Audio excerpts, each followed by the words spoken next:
Hello guys, welcome to my YouTube channel. आज चाहिँ म इलेक्ट्रिक फिल्ड ओभर डाइपोल लिएर आएको छु। यो भन्दा अगाडिको भिडियोमा चाहिँ मैले determination of electric potential and field due to a point charge near the conducting plane by electrical image method गरेको थिएँ। यदि तपाईहरुले त्यो भिडियो हेर्नु भएको छैन भने लिंक मैले डिस्क्रिप्सनमा राखिदिएको छु। लिंकमा छोएर तपाईहरुले त्यो भिडियो हेर्न सक्नुहुनेछ। यति भन्दै म भिडियोलाई सुरु गर्छु। Electric field of a dipole. The field at a point having polar coordinates r, theta is obtained by E is equal to minus del v. यसलाई चाहिँ हामीले इक्वेसन नम्बर 1 भन्यौं। अनि चाहिँ हामीले के गर्छौं भन्दाखेरि रेडियल कम्पोनेन्ट र ट्रान्सभर्स कम्पोनेन्ट निकाल्छौं। त्यो चाहिँ कसरी निकाल्छौं त भन्दाखेरि चाहिँ नि रेडियल कम्पोनेन्ट भनेको चाहिँ के हो भन्दाखेरि चाहिँ नि जो यो छ नि r को इलङमा गएको कम्पोनेन्ट चाहिँ हाम्रो के हो r को इलङमा भएको रेडियल कम्पोनेन्ट r सित परपेन्डिकुलर भएको चाहिँ हाम्रो के हुनु त transverse component. Therefore, the component of the field along the radius r is given by radial component er is equal to minus dv by dr. यो चाहिँ हामीले याद गर्ने। अनि चाहिँ नि हामीले यी radial component of electric field चाहिँ नि यसरी निकाल्ने। कसरी निकाल्ने? dv by dr। पोटेन्शियल मैले अगाडिको भिडियोमा निकालेको थिएँ, तपाईहरुलाई म देखाइदिन्छु। यहाँ त मैले के गरेको थिएँ, यो पोटेन्शियल निकालेको थिएँ। के निकालेको थिएँ potential? 1/4 pi epsilon naught p cos θ upon r square. अब चाहिँ हामीले त्यो राख्ने यहाँ minus 1/4 pi epsilon naught d by dr of यो गर्यौं। यहाँदेखि यो आयो, यसलाई इक्वेसन नम्बर 2 बन्यौं। अनि चाहिँ नि हामीले के गर्यौं ट्रान्सभर्स कम्पोनेन्ट भनेको perpendicular to radius radio perpendicular, यो सित परपेन्डिकुलर हुने के यस्तो हुन्छ कि यहाँदेखि माथि गएको हुन्छ। यसो भए चाहिँ नि e θ is equal to minus 1/r dv by dθ भयो। यो चाहिँ हामीले याद गर्ने, यो र यो याद गर्ने। r भनेको चाहिँ minus dv by dθ, e θ भनेको minus 1/r dv by dθ। यति भयो हैन। अब हामीले चाहिँ के गर्ने डेरिभेटिभ गर्ने। d by dθ अब के गर्यौं p cos θ अब r स्क्वायर। थीटा को रेस्पेक्टमा गर्ने हो भने p by r स्क्वायर बाहिर आयो, cos θ को माइनस sin θ भयो। अनि यहाँ पनि माइनस थियो, माइनस इन्टु माइनस प्लस भयो। त्यही भएर हाम्रो के बच्यो, यसलाई चाहिँ नि हामीले के गर्यौं इक्वेसन नम्बर 3 दियौं यसलाई। अनि चाहिँ नि हामीले के गर्यौं magnitude of the resultant dipole field is के भयो त अब इलेक्ट्रिक फिल्डको म्याग्निट्युडै निकाल्ने हो भने चाहिँ नि E इज इक्वल टु के हुन्छ total electric field E is equal to under root ER square plus E θ square हुन्छ।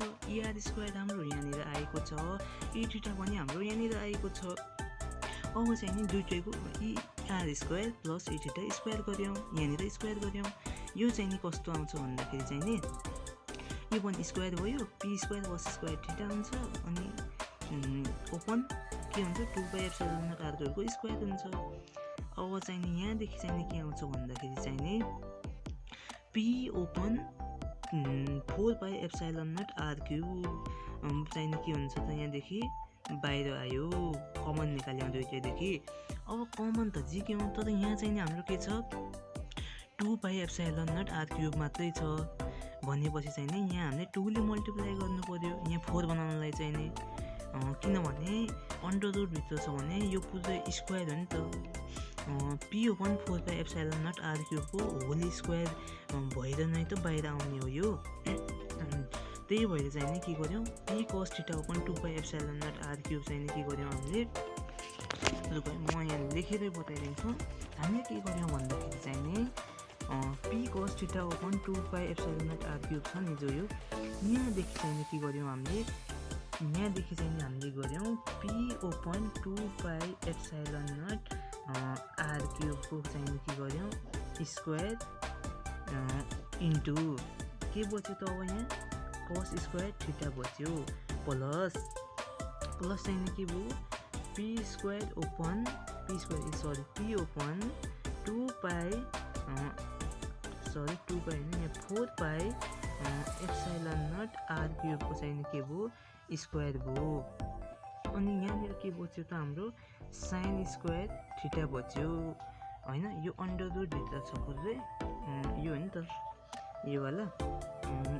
अब यति गर्ने हो भने हामीले चाहिँ के कमन झिक्यौँ पी ओपन 4/ε0 r³ कमन झिक्यौँ होइन। यो चाहिँ नि हामीले के गर्यौँ कमन झिक्यौँ भनेपछि यहाँ त 2/, मात्रै छ 2 नै छ।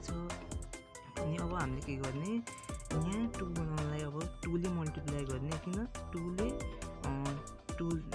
ले काट्छ कतिचोटि 2 चोटि भन्दाखेरि चाहिँ नि के हुने हो त भन्दाखेरि यहाँ अब हाम्रो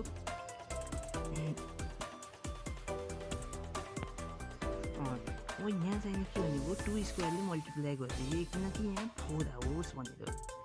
यो यति गर्दा चाहिँ नि यहाँ के हुन्छ त अब यही आउँछ कि यो यति गरेपछि यही टर्म आउँछ।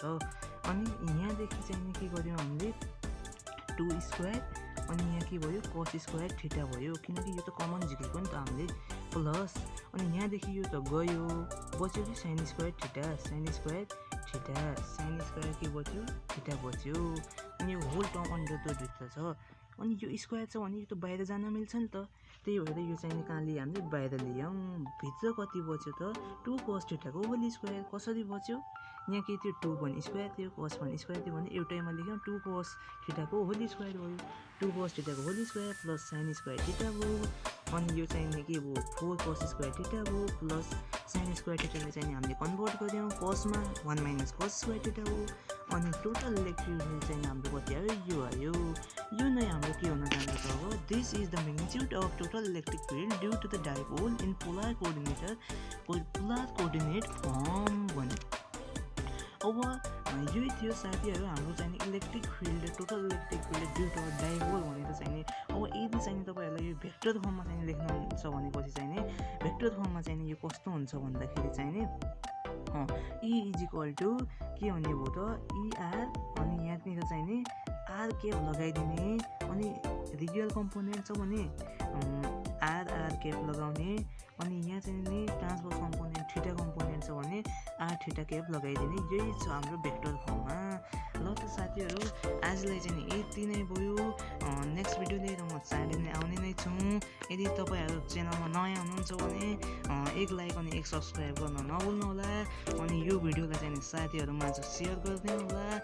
हस् त आजलाई चाहिँ यति।